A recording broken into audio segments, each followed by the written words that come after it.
हरे कृष्णा। हम श्रीमद् भगवद गीता के 12वें अध्याय भक्ति योग इसके 12वें श्लोक को आज पढ़ रहे हैं। हम श्लोक श्रेयो हि ज्ञानम अभ्यासात् श्रेयो हि ज्ञानाभ्यासात् ज्ञानात् ध्यानं विशिष्यते ज्ञानात् ध्यानं विशिष्यते ध्यानात् कर्म फल त्यागस् ध्यानात् कर्मफलत्यागस् त्यागच्छान्तिरनन्तरम्। त्यागच्छान्तिरनन्तरम्। और अच्छे, इस श्लोक में श्री भगवान क्या कह रहे हैं? यदि तुम अभ्यास नहीं कर सकते तो ज्ञान के अनुशीलन में लग जाओ, लेकिन ज्ञान से श्रेष्ठ ध्यान है और ध्यान से भी श्रेष्ठ कर्म फलों का परित्याग, क्योंकि ऐसे त्याग से मनुष्य को मनः शांति प्राप्त हो सकती है। अर्थात अगर कोई कृष्ण भावनामृत का अभ्यास नहीं कर पा रहा है क्योंकि उसका अधिकार नहीं है, तो उसको ज्ञान का अनुशीलन करना चाहिए। अर्थात अपने आप को शरीर से पृथक आत्मा के रूप में देखने का कोशिश करना चाहिए, अनुशीलन करना चाहिए सांख्य योग के माध्यम से।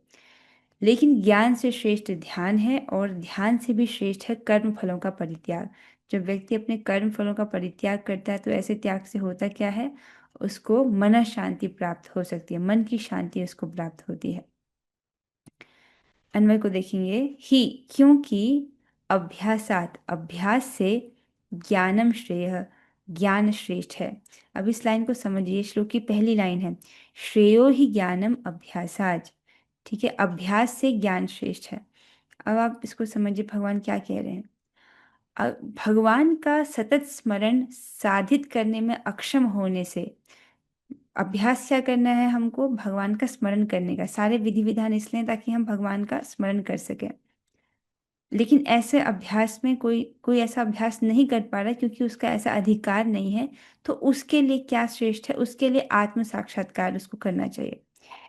भगवान का सतत स्मरण साधित करने में अक्षम होने से श्रेष्ठ है कि आत्मा का साक्षात्कार किया जाए, अर्थात ज्ञान का मार्ग वो अपनाए।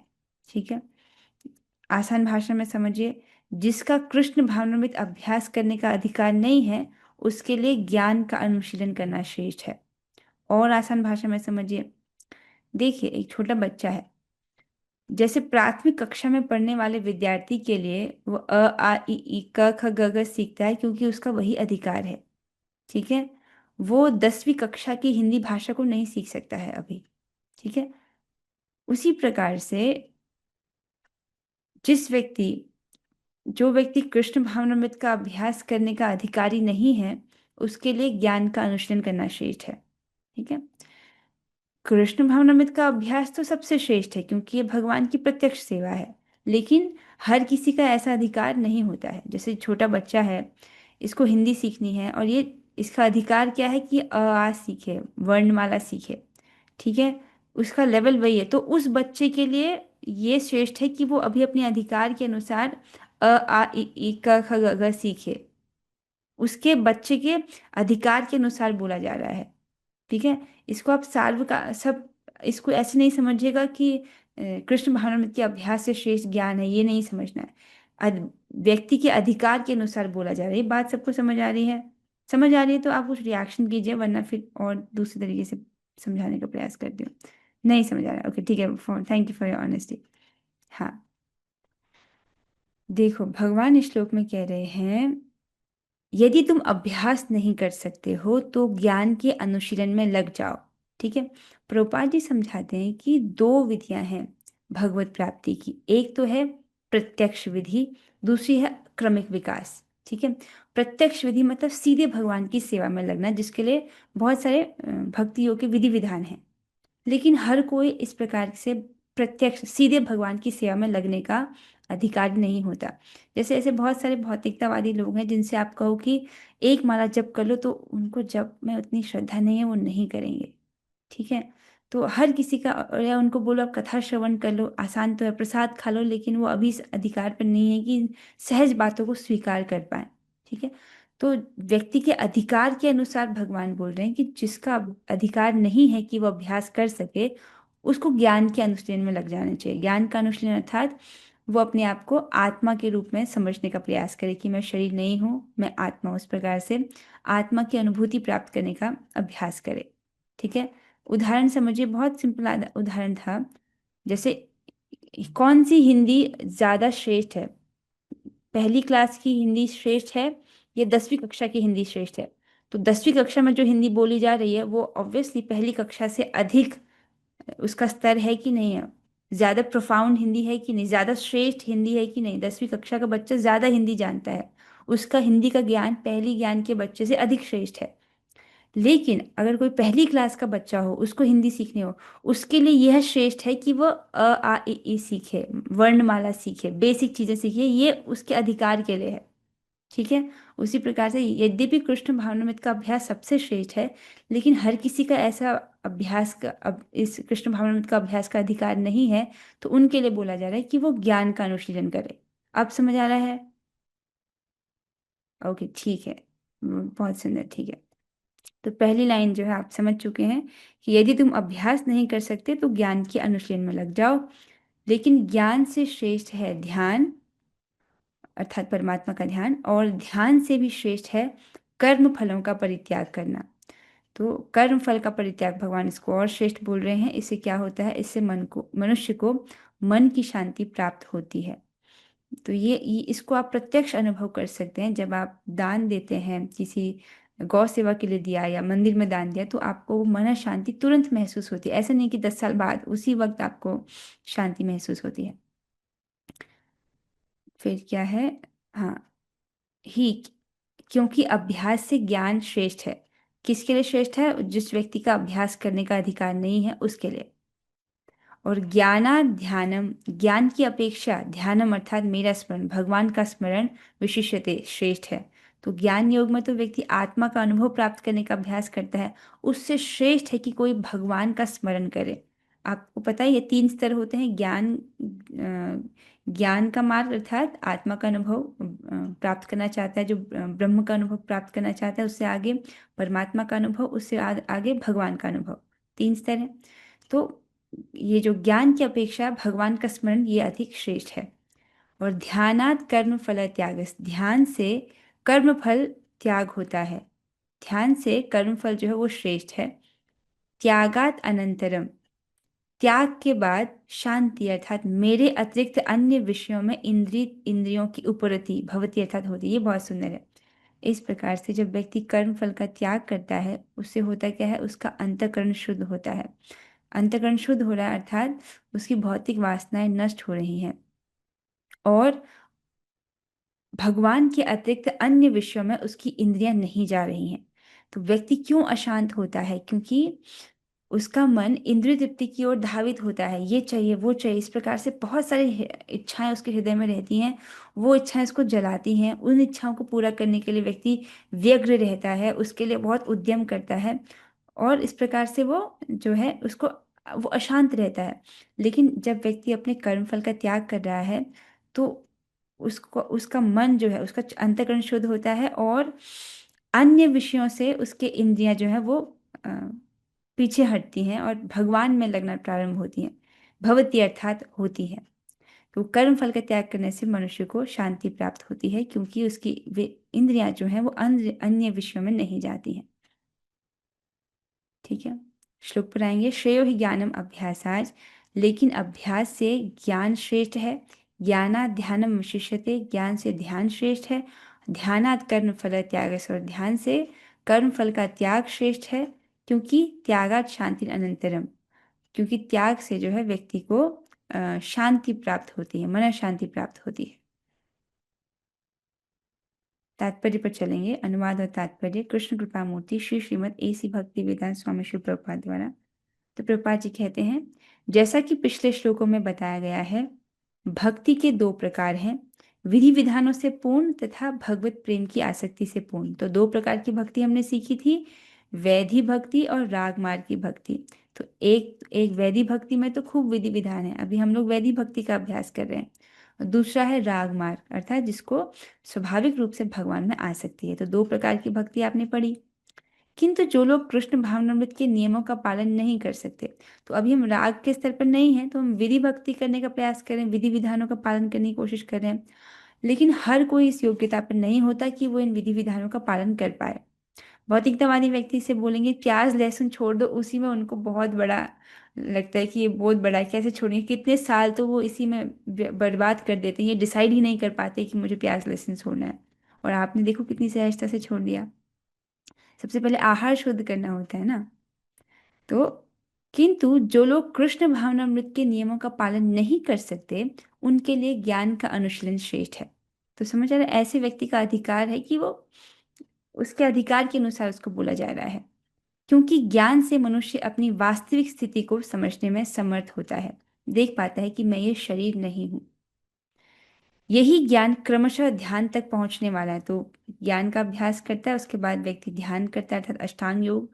तो उसके बाद उसके द्वारा वो क्रमशः ध्यान तक पहुंचने वाला है, और ध्यान से क्रमशः परमेश्वर को समझा जा सकता है।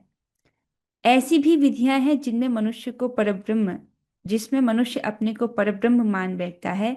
और यदि कोई भक्ति करने में असमर्थ है, तो ऐसा ध्यान भी अच्छा है। समझ रहे हैं प्रभुपाद जी क्या कह रहे हैं? तो व्यक्ति ज्ञान का अभ्यास करता है, फिर क्रमशः वो ध्यान तक पहुंचता है, फिर ध्यान से क्रमशः वो परमेश्वर को समझ सकता है। ये तो क्रमिक विकास बता रहे हैं। अब यहाँ पर बोल रहे हैं कि एक ऐसा व्यक्ति है जो भक्ति योग के विधि विधान का पालन नहीं करता है, लेकिन अपने को ही परब्रह्म मान बैठता है। मतलब अहंग्रोपासना, हमने इसको कहाँ पढ़ा था? पहले के अध्याय में हम पढ़ चुके हैं ना कि एक जो अपने आप को ही भगवान मान रहे हैं, दूसरा जो प्रतीकोपासना करते हैं, तीसरा जो विश्वतोमुखम। तीन प्रकार के भक्तों के, तीन प्रकार के व्यक्तियों का वर्णन करे थे भगवान। तो अहंग्रोपासना अर्थात जो अपने आप को ही भगवान समझते हैं, अद्वैतवादी। ठीक है। तो वो अपने आप को परब्रह्म मान मान रहा है। और ये भी भगवान प्रभुपाद जी के नहीं, ऐसा ध्यान भी अच्छा है। वो भक्ति करने में असमर्थ है, कम से कम इसके द्वारा वो अपने आप को शरीर नहीं समझ रहा है, इस दृष्टि से अच्छा है। यद्यपि ये पूरी तरह से सही नहीं है कि कोई व्यक्ति अपने आप को ही परब्रह्म माने, लेकिन कम से कम वो अपने आप को शरीर नहीं समझ रहा, शरीर से पृथक समझ रहा है, इस दृष्टि से श्रेष्ठ बोला जा रहा है। और उसका ऐसा अधिकार नहीं है कि वो भक्ति योग करने में समर्थ हो। यह समझ आ रहा है सबको? तो ऐसी भी विधियां हैं। तो ये बताया जा रहा है जो ऊपर के लेवल की चीजें नहीं कर सकते, इस प्रकार से यहाँ पर पहुंच गए हैं कि जो ऐसे व्यक्ति जो अपने आप को ही परब्रह्म मान रहे हैं, भक्ति करने में असमर्थ हैं, तो ऐसा ध्यान भी अच्छा है उसके लिए। कम से कम इतना समझ रहा है कि मैं शरीर नहीं हूँ, इस दृष्टि से अच्छा है। यदि कोई इस प्रकार से ध्यान नहीं कर सकता, तो वैदिक साहित्य में ब्राह्मणों, क्षत्रियों, विषयों तथा शूद्रों के लिए कतिपय कर्तव्यों का आदेश है, जिसे हम भगवद गीता के अंतिम अध्याय में देखेंगे। लेकिन प्रत्येक दशा में मनुष्य को अपने कर्म फल का त्याग करना होगा, जिसका अर्थ है कर्म फल को किसी अच्छे कार्य में लगाना। ये बहुत सुंदर पॉइंट है। ये बहुत बहुत सुंदर पॉइंट है, इसको तो आप ध्यान से सुनिएगा।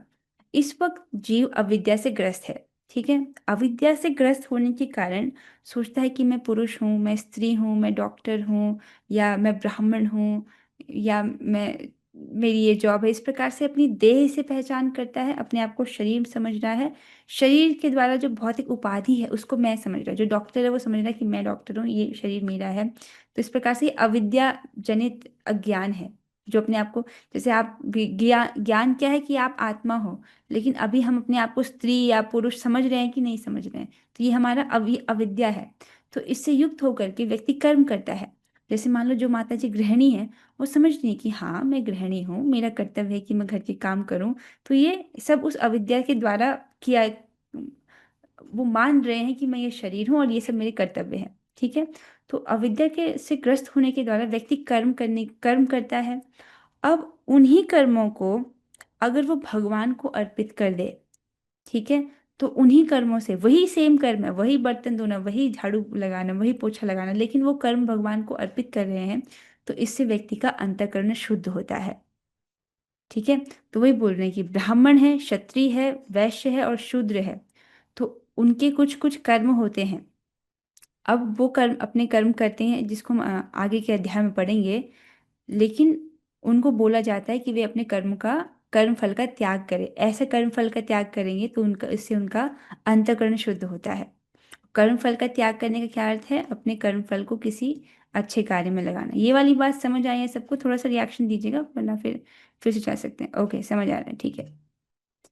संक्षेपतः सर्वोच्च लक्ष्य भगवान तक पहुंचने की दो विधियां हैं। प्रभु जी को कुछ प्रश्न पूछना है? प्रभु जी आप टाइप कर सकते हैं प्लीज। संक्षेपतः सर्वोच्च लक्ष्य भगवान तक पहुंचने की दो विधियां हैं। एक विधि है क्रमिक विकास और दूसरी प्रत्यक्ष विधि। कृष्ण भावनामृत में भक्ति प्रत्यक्ष विधि है। अन्य विधि में कर्मों का फल का त्याग करना होता है, तभी मनुष्य ज्ञान की अवस्था को प्राप्त होता है। तो यहाँ पर दो विधियों का प्रभुपाद जी वर्णन कर रहे हैं। एक तो है क्रमिक विकास, दूसरा है प्रत्यक्ष विधि। क्रमिक विकास आप समझ रहे हो, नाम से समझ आ रहा है कि क्रम है, स्टेप बाय स्टेप उसका विकास हो रहा है। और प्रत्यक्ष विधि मतलब सीधे भगवान की सेवा करना। जैसे अभी आप कथा श्रवण कर रहे हो, आप सीधे भगवान की सेवा कर रहे हो, क्योंकि एक तो भगवान का आदेश भी यही है, दूसरा भगवत गीता के रूप में स्वयं भगवान यहाँ पर उपस्थित हैं। एक तो भगवान ने कहा है कि एक एक श्लोक से मेरा ही स्वरूप जो है वो प्रकाशित होता है, इस प्रकार से भी। और यत्र गीता विचारश्च पठनम पाठनम तथा मोदते तत्र श्री कृष्णो भगवान राधया सह। जहाँ कहीं भी भगवत गीता की चर्चा होती है, पठन पाठन होता है, वहाँ श्रीमती राधा रानी और भगवान श्री कृष्ण बड़ी प्रसन्नता से आ जाते हैं। तो भगवान यहीं पर है। तो बात क्या चल रही थी कि हाँ, इसके द्वारा भगवान की प्रत्यक्ष सेवा कर रहे हो, ये प्रत्यक्ष विधि है। और क्रमिक विकास की विधि क्या है? जिसमें व्यक्ति धीरे धीरे प्रगति करता है। मतलब पहले वो कर्म फल त्याग करता है, निष्काम कर्म योग करता है, फिर वो ज्ञान योग करता है, फिर वो अष्टांग योग करता है, उसके बाद वो भक्ति का अनुशीलन करता है, और ऐसा करके उसको अंत में भगवान के ऐश्वर्यमय रूप जो है उसमें वो भगवान को प्राप्त करता है। ठीक है, ये क्रमिक विकास है।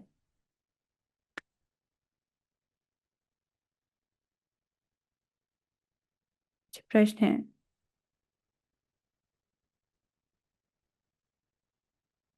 हाँ, आपका प्रश्न है कि कर्म के फलों को त्यागना और कर्म के फलों को भगवान को अर्पित करना सेम ही है क्या? हाँ, दोनों बातें सेम है। इसमें एक सूक्ष्म सी बात है। एक केस लेंगे, मान लीजिए एक व्यक्ति है, वो समाज सेवा बहुत करते हैं। ठीक है, समाज सेवा कर रहे हैं, लेकिन दूसरों की भलाई कर रहे हैं, लेकिन वो समझ रहे हैं कि मैं इससे बहुत ज़्यादा पुण्य अर्जित कर रहा हूँ, इससे मुझे लाभ होगा। अब ये कर्म फल भगवान को अर्पित करना नहीं हुआ। ठीक है, अब वो व्यक्ति समाज सेवा कर रहा है, उसके बदले में हृदय में इच्छा है कि इससे मेरा भी भला होगा, मेरे को भौतिक जीवन में लाभ मिलेगा, या मैं स्वर्ग जाऊंगा। अगर ऐसे कोई इच्छा कर रहा है तो इसका मतलब ये कर्म भगवान को अर्पित नहीं हुए, यद्यपि वो समाज सेवा कर रहा है। सूक्ष्म बात क्या है समझने की? किसी ने अपना धन समाज सेवा के लिए दिया, वो सोचे कि ये जो मैंने पुण्य कर्म किया है, इसका जो फल है वो मुझे इस जन्म में कोई भौतिक लाभ नहीं चाहिए, उसके बदले में ना ही मुझे इससे कोई स्वर्ग प्राप्ति चाहिए। मैं चाहता हूँ कि इसका फल जो है वो ईश्वर को समर्पित हो जाए। कम से कम इतनी बुद्धि रखे, तब इसका मतलब होगा कि फल भगवान को अर्पित करना। तो जब वो इस जन्म में कुछ भौतिक इच्छा नहीं कर रहा है, अगले जन्म में अर्थात स्वर्ग प्राप्ति की भी इच्छा नहीं कर रहा है, तो होगा क्या? उसकी भक्तोन्मुखी सुकृति बढ़ेगी, और जिससे उसका अंतःकरण शुद्ध होगा। लेकिन अगर कुछ भौतिक लालसा है कि मुझे इस जगत में नाम चाहिए, या कुछ धन चाहिए, या कुछ लाभ चाहिए, या स्वर्ग प्राप्ति चाहिए, तो फिर वो भगवान को अर्पित नहीं हुआ। ठीक है, वो फिर भी भौतिक ही मांग रहा है। आशा आपको समझ आया होगा। भगवान को अर्पित करना अकर्म ही है। हाँ जी प्रभु जी, एकदम सही। भगवान को अर्पित करना अकर्म है। जो खुद को ही परब्रह्म समझता है, वह तो खुद को ही भगवान समझता है, वह तो खुद को ही भोक्ता समझता है। यह कैसे ठीक है? बहुत अच्छा प्रश्न पूछा। ये पूरी तरह से ठीक नहीं है। ठीक है, इसको हमने विराट विराट पुरुष में पढ़ा था, जिसमें भगवान अ, तीन प्रकार के व्यक्तियों का वर्णन करते हैं, जो कि अ, एक एकत्वेन पृथक्त्वेन बहुधा विश्वतो मुखम। तीन प्रकार के उपासकों की भगवान ने बात बताई थी। ये भी भगवान की उपासना करते हैं, लेकिन अलग ढंग से, थोड़ा सा वेग वेग तरीके, स्पष्ट इनको नहीं है। जो एकत्वेन अर्थात जो अद्वैतवादी हैं, जो अपने आप को ही भगवान समझ करके उपासना कर रहे हैं, वो समझ रहे हैं कि मैं ही भगवान हूँ। सब ऐसे समझते कि मैं ब्रह्म हूँ, आप ब्रह्म हो, सब कुछ ब्रह्म है। अभी जो है सब घट, जिस प्रकार से घट है, घट में आकाश है, उस प्रकार से रह रहा है। घट टूट जाएंगे तो सारा आकाश में मिल जाएगा, इस प्रकार से उनकी थ्योरी होती है। तो अपने आप को ब्रह्म समझते हैं। ये पूरी तरह से ठीक नहीं है, लेकिन इस दृष्टि से ठीक है कि कम से कम वो अपने आप को शरीर नहीं समझ रहा है, शरीर से पृथक अपने आप को समझ रहा है। इस दृष्टि से कुछ कुछ सही है। ठीक है, पूरी तरह से सही नहीं है। उसका अधिकार इतना है कि कम से कम वो इतना समझ रहा है कि मैं शरीर नहीं हूँ। इस दृष्टि से सही है। अब समझ आ रहा है? रेणुका माता जी, आपका तो कैमरा ऑफ है, मैं कैसे जानूंगी कि आपको समझ आया कि नहीं आया? आप ही का प्रश्न है ना, अब आ गया। ठीक है, चलिए। ठीक, अच्छा है कि आपने पूछ लिया। हाँ, प्रभुपाद जी अब वर्णन कर रहे हैं दो विधियों का। एक तो क्रमिक विकास है, निष्काम कर्म योग, ज्ञान योग, अष्टांग योग, फिर उसके बाद भक्ति, फिर उसको भगवान के ऐश्वर्यमय रूप में वो भगवान को प्राप्त करता है। ये क्रमिक विकास है। और प्रत्यक्ष विधि क्या है? सीधे जिसमें भगवान, जिसमें व्यक्ति भक्ति के जो विधि विधान है उसका पालन करे, वैदिक भक्ति का पालन करे। अन्य विधि में कर्मों के फल का त्याग करना होता है, तभी मनुष्य ज्ञान की अवस्था को प्राप्त होता है। तो उसमें अनिवार्य है कि व्यक्ति अपने कर्म फल का त्याग करे, ठीक है, वरना उसको कुछ भी समझ नहीं आएगा ना। मान लीजिए कोई व्यक्ति कर्म कर रहा है, वो भी कोई भी कर्म कर रहे हैं तो तीन प्रकार की सुकृतियां होती हैं। अगर व्यक्ति इस जगत में अच्छे कर्म कर रहा है, उसके बदले में वो उसको अच्छे फल मिलेंगे, पुण्य प्राप्त होगा, तो ये कर्मोन्मुखी सुकृति है। इसके इसके फलस्वरूप उसको अगला जन्म ग्रहण करना पड़ेगा, और जो कुछ उसने अच्छे कर्म किए हैं उसका फल उसको भौतिक जन्म स्वीकार करके उसमें दिया जाएगा, जो कि अच्छा नहीं है, क्योंकि भौतिक जन्म लेंगे तो उसमें जन्म मृत्यु जरा व्याधि और तीनों ताप लगे रहते हैं। ठीक है, ये होगी कर्मोन्मुखी सुकृति। ज्ञानोन्मुखी सुकृति है, कोई व्यक्ति योगी है, ज्ञान का अनुशीलन कर रहा है, इस जन्म में उसका योग पूरा नहीं हुआ तो अगले जन्म में उसको फिर से अवसर दिया जाता है, फिर वो अगले जन्म में और जो है प्रयास करता है, फिर उसको जो पूर्व जन्म की जो सुकृति है वो उसको प्राप्त होती है। भगवान कहते हैं ना कि अनेक जन्मों के बाद जो है, जिसको वास्तविकता में ज्ञान होता है, फिर वो समझ पाता है कि मैं ही समस्त कारणों का कारण हूँ, और वो फिर मेरी शरण में आता है, पूरी तरह से मेरी भक्ति में लगता है। तो जिस भगवान ने उस ज्ञानी का वर्णन किया। ये तो कर्मोन्मुखी सुकृति, ज्ञानोन्मुखी सुकृति, और तीसरा भक्तोन्मुखी सुकृति। अर्थात जितने भी आप भक्ति कर रहे हो, इससे भी आपको पुण्य प्राप्त हो रहा है, लेकिन ये कैसा पुण्य है? कभी नष्ट ना होने वाला, शाश्वत फल प्रदान करने वाला। इसको भक्तोन्मुखी सुकृति कहते हैं। ठीक है, तो यहाँ पर ये बात क्यों आ रही है कि हाँ, जब व्यक्ति कर्म कर रहा है और वो उसके बदले में पुण्य नहीं चाहता, कर्मोन्मुखी सुकृति नहीं चाहता, तो और ना ही कोई किसी प्रकार का भौतिक लाभ चाहता है, ना स्वर्ग जाना चाहता है, तो फिर वो उसको एक प्रकार से भक्तोन्मुखी सुकृति के रूप में संचित होता है, उसका अंतःकरण शुद्ध होता है। अंतःकरण शुद्ध होता है तो फिर वो जो है आगे चल के उसको भगवान उसकी व्यवस्था करते हैं कि उसको भक्तों की संगति मिले, और फिर वो वहां से भक्ति करे। आज आप भक्ति कर रहे हो, ये कोई एक्सीडेंट नहीं है, आपने जरूर कुछ ना कुछ सुकृति कमाई है कि भगवान ने इतनी सुंदर व्यवस्था की है कि आप बैठो, आपको भक्तों की संगति प्राप्त हो और आप भगवद गीता कथा श्रवण करो। ये भगवान की योजना है आपके लिए। तो कहाँ थे हम कि अन्य विधि जो है, अर्थात जो प्रत्यक्ष विधि को नहीं अपना रहे, अन्य विधि को अपना रहे हैं, उसमें कर्म फल का त्याग करना होता है, तभी मनुष्य ज्ञान की अवस्था को प्राप्त होता है। उसके बाद ध्यान की अवस्था, तथा फिर परमात्मा के बोध की अवस्था, और अंत में भगवान की अवस्था आती है। तो क्रम समझ आ रहा है? पहले वो कर्म फल का त्याग करता है, निष्काम कर्म योग कर रहा है। उसके बाद ज्ञान की अवस्था में पहुंचता है, ज्ञान का अनुशीलन करता है, अपने आप को शरीर से पृथक आत्मा के रूप में देखने की कोशिश करता है। उसके बाद परमात्मा का अनुभव, उसके बाद भगवत अनुभव, भगवान की अवस्था तक वो पहुंचता है, अर्थात भगवान के ऐश्वर्यमय रूप जो है उसमें वो भगवान को प्राप्त करता है। मैंने ये नहीं कहा कि वो भगवान बन जाता है, मैंने ये कहा कि वो इस प्रकार से भगवान को ऐश्वर्यमय रूप में प्राप्त करता है। मनुष्य चाहे तो एक एक पग करके आगे बढ़ने की विधि अपना सकता है। जो क्रमिक विकास है, मनुष्य चाहे तो इसमें धीरे धीरे बढ़ सकता है, या प्रत्यक्ष विधि ग्रहण कर सकता है। लेकिन प्रत्यक्ष विधि हर एक के लिए संभव नहीं है। आपको लग रहा है वो प्रत्यक्ष विधि आसान तो है, भगवान के दर्शन करना, भगवान को प्रणाम करना, भगवान का प्रसाद खाना, इसमें मुश्किल क्या है? आज ही हम इसको पढ़ रहे थे भक्त रसामृत सिंधु में कि जो व्यक्ति भगवान का दर्शन करता है, उसके बड़े बड़े पाप, ब्रह्म हत्या जैसे पाप भी नष्ट हो जाते हैं। तो अंशिका माता जी, जब आप भगवान का दर्शन कर रहे हो तो आपको पता ही है कि इतने सारे पाप जो हैं वो सब नष्ट हो जाते हैं। देखिए, हम अनादिकाल से यहाँ पर हैं, कौन जाने हमने पिछले जन्मों में कौन से पाप किए हैं, कैसे पाप हो गए। तो जब हम भगवान का दर्शन करते हैं, कितना आसान है ना भगवान का दर्शन करना, उससे सारे पाप नष्ट हो जाते हैं।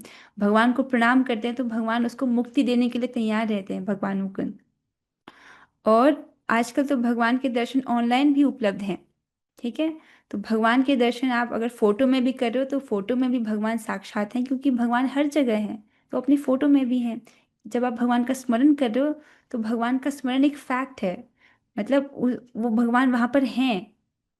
जैसे अगर आप किसी व्यक्ति का फोटो देख रहे हो, किसी मनुष्य को आपने इंस्टाग्राम पे देखा, तो वो केवल उसका फोटो है, लेकिन अगर आप भगवान का फोटो देख रहे हो तो भगवान उसमें हैं, क्योंकि भगवान सर्वव्यापी हैं, वो हर जगह हैं। ठीक है। इसको आज समझा रहे थे क्लास में कि अगर कोई व्यक्ति इंटरनेट पर दूषित वस्तुएं देख रहा है तो उससे उसका मन अपवित्र होता है ना।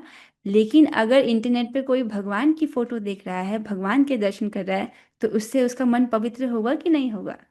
उसके मन में भगवान को देखने का संस्कार बनेगा। इसलिए इंटरनेट पे भी जो है विभिन्न देवालयों के दर्शन उपलब्ध हैं, राधा रमन जी के, राधा दामोदर जी के। आपको उनको फॉलो करके उनके दर्शन करने चाहिए। आसान है भगवान का दर्शन करना, प्रणाम करना, भगवान को प्रसाद ग्रहण करना, इसमें क्या मुश्किल है? फिर भी प्रभुपाद जी कह रहे हैं कि प्रत्यक्ष विधि ग्रहण करना हर किसी के लिए संभव नहीं होता है। हर कोई इस अधिकार पर नहीं है जिस अधिकार पर आप हो। अतः अप्रत्यक्ष विधि भी अच्छी है, तो उस व्यक्ति के लिए अच्छी है। ठीक है, उस व्यक्ति का अधिकार ही नहीं है कि वो भगवान में उसकी जरा सी श्रद्धा नहीं है, शास्त्र में श्रद्धा नहीं है, तो उसके लिए अप्रत्यक्ष विधि भी अच्छी है। आप इसको इसी उदाहरण से ग्रहण कीजिएगा, जैसे छोटा बच्चा है, अभी उसके लिए यही अच्छा है कि वो अ आ इ ई सीखे, वो ज़्यादा एडवांस हिंदी के लेवल पर अभी नहीं है। ठीक है, तो उस बच्चे के लिए यही अच्छा है कि वो बेसिक सीखे। तो जो जो प्रत्यक्ष विधि नहीं कर सकते हैं उनके लिए अप्रत्यक्ष विधि ही अच्छी है, ऐसे बोला जा रहा है। अब भाषा समझ आ रही है? ठीक है। यह तो उन लोगों के लिए है जो इस अवस्था को प्राप्त नहीं है। उनके लिए तो त्याग, ज्ञान, ध्यान तथा परमात्मा एवं ब्रह्म की अनुभूति ही पालनीय है। मतलब वो क्रमिक विकास, क्रमिक जो विकास है उसी के द्वारा वो प्रगति करें। लेकिन जहां तक भगवत गीता का संबंध है, उसमें तो प्रत्यक्ष विधि पर ही बल है। तो भगवत गीता में बारंबार भगवान बल दे रहे हैं, अनन्य भक्ति योग करो। 8वें अध्याय में भी यही बोला, 9वें अध्याय में भी यही बोला, 10वें में भी यही बोला, 11वें अध्याय के आखिरी श्लोक में भी यही बोला, और 12वें अध्याय में भी भगवान यही बोल रहे हैं क्या, कि तुम मेरी अनन्य भक्ति करो। एक ही आदेश है भगवान का। तो बार बार जो है यही बल दिया जा रहा है कि व्यक्ति प्रत्यक्ष विधि को अपनाए, अर्थात भक्ति योग की विधि को अपनाए, क्योंकि सबसे आसान है और इसको किया जा सकता है, इसमें क्लेश नहीं होता है। सुसुखम कर्तुम अव्ययम, इसको बड़े सुखपूर्वक संपादित किया जाता है। जैसे अभी आप क्लास में बैठे हो, तो क्या आपको कष्ट हो रहा है? ना धूप है, आप ना धूप है, ना ठंडी हो रही है, ना आपको पहाड़ चढ़ने को बोला गया है, आराम से अपने घर में कंफर्टेबली बैठ रहे हो और सुन रहे हो, तो सुसुखम कर्तुम अव्ययम है। लेकिन हर किसी के लिए जो है ऐसा संभव नहीं है, इसीलिए अप्रत्यक्ष विधि भी उसके लिए अच्छी है। प्रत्येक व्यक्ति को प्रत्यक्ष विधि ग्रहण करने तथा भगवान श्री कृष्ण की शरण में जाने की सलाह दी जाती है। ठीक है, स्पष्ट है ये? व्यक्ति को प्रत्यक्ष विधि ग्रहण करना चाहिए क्योंकि वो सरल है, सुगम है और इससे असीमित लाभ प्राप्त होता है। भगवान इसको पहले ही बोल चुके हैं 8वें अध्याय के अंतिम श्लोक में। श्लोक स्मरण नहीं आ रहा मुझे, जिसमें कहा गया था कि जो सकाम कर्म है, ज्ञान है, विभिन्न वेदाध्ययन है, तपस्या है, उन सब का जो फल है वो भगवान के भक्त को भक्ति करके प्राप्त हो जाता है। एक बार मैं श्लोक देख लेती हूँ। 8वें अध्याय में पढ़ा था हमने। हाँ, वेदेषु यज्ञेषु तपःसु चैव दानेषु यत् पुण्यफलं प्रदिष्टम् अत्येति तत्सर्वम् इदं विदित्वा योगी परम स्थानमुपैति चाद्यम। बहुत सुंदर श्लोक है जिसमें भगवान कहते हैं, जो व्यक्ति भक्ति मार्ग स्वीकार करता है वह वेदाध्ययन, तपस्या, दान, दार्शनिक तथा सकाम कर्म करने से प्राप्त होने वाले फलों से वंचित नहीं रहता। वह मात्र भक्ति संपन्न करने से इन समस्त फलों की प्राप्ति करता है और अंत में परम नित्य धाम को प्राप्त होता है।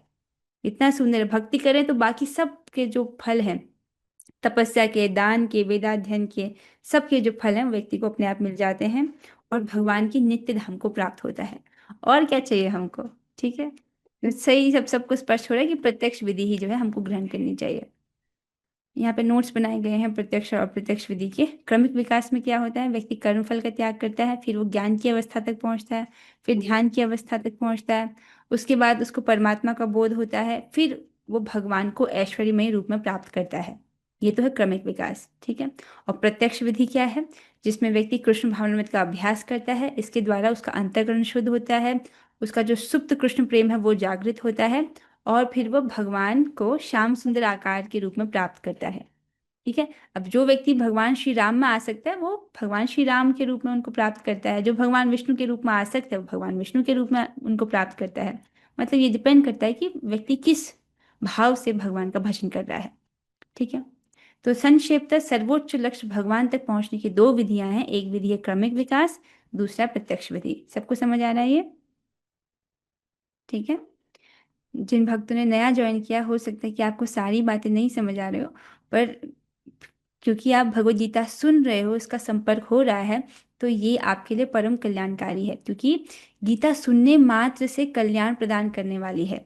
सुनना ही जो है इसको अंतःकरण की शुद्धि करने वाला है। तो सुनते रहना चाहिए, सुनते सुनते सुनते जो है फिर आपको सारी बातें समझ आने लग जाएंगी। ठीक है। अब हम कुछ प्रश्न उत्तर की ओर बढ़ेंगे। दो प्रश्न हैं, और जिन भक्तों को उत्तर पता हो वो हाथ खड़ा कीजिएगा।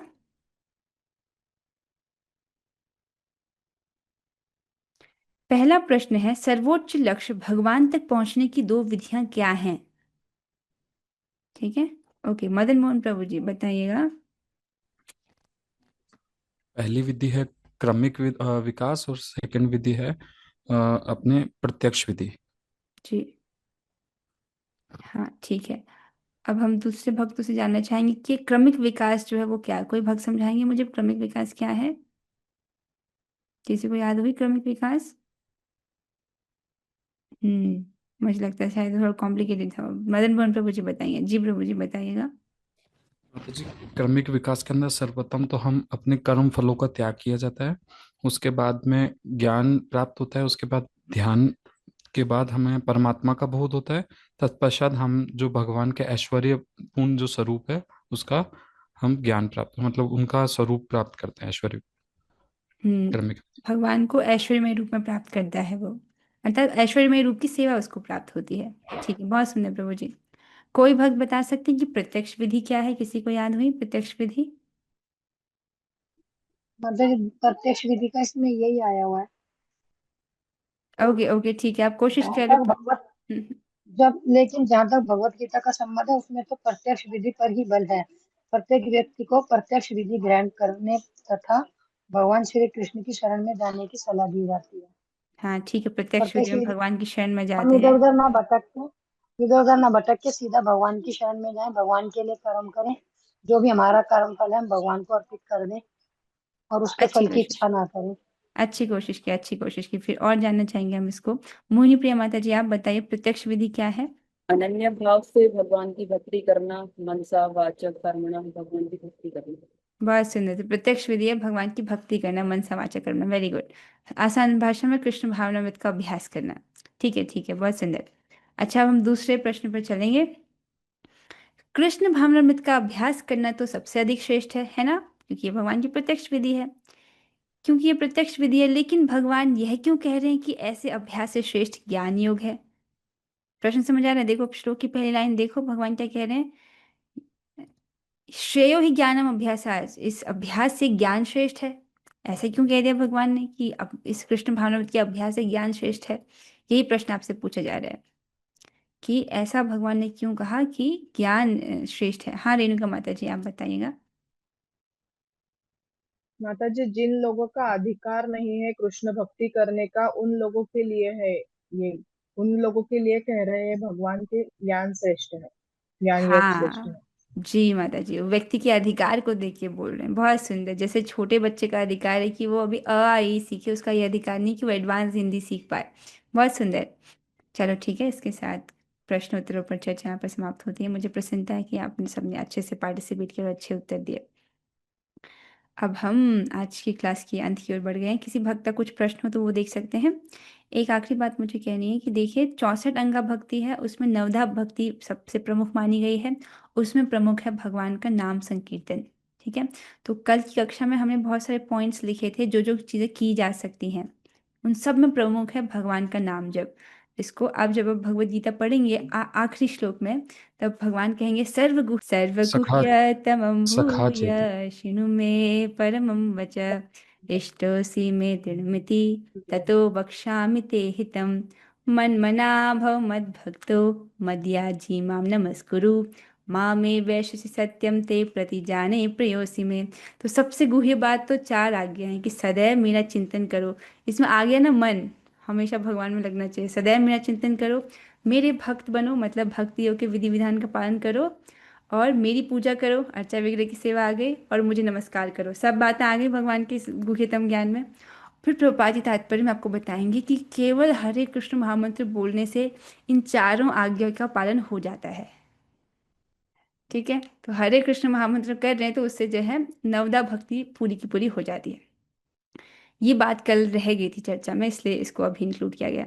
हरे कृष्णा हरे कृष्णा हरे कृष्णा हरे कृष्णा कृष्णा कृष्ण कृष्णा कृष्ण हरे हरे कृष्णा हरे हरे हरे रामा राम राम हरे राम राम हरे राम हरे। राम हरे हरे कृष्णा कृष्ण कृष्णा हरे हरे कृष्ण कृष्ण कृष्णा कृष्णा कृष्ण हरे हरे कृष्ण हरे। हरे कृष्णा हरे हरे हरे रामा राम हरे राम राम राम राम हरे हरे राम हरे। हरे राम राम हरे हरे कृष्णा कृष्ण हरे कृष्णा कृष्ण कृष्णा कृष्ण कृष्ण हरे कृष्ण हरे। हरे हरे राम हरे राम राम हरे हरे। हरे हरे श्रीमद् भगवद गीता की की जय। जगत जय गुरु श्रील जय प्रभुपाद की जय। नामाचार्य श्री हरिदास ठाकुर की जय जय। जय श्रीधाम वृंदावन की जय जय। जय निताय गौर प्रेमानंदे। जय हरि हरि बोल। श्रीमती राधा रानी की हरे जय। कृष्णा हरि बोल। हरि बोल।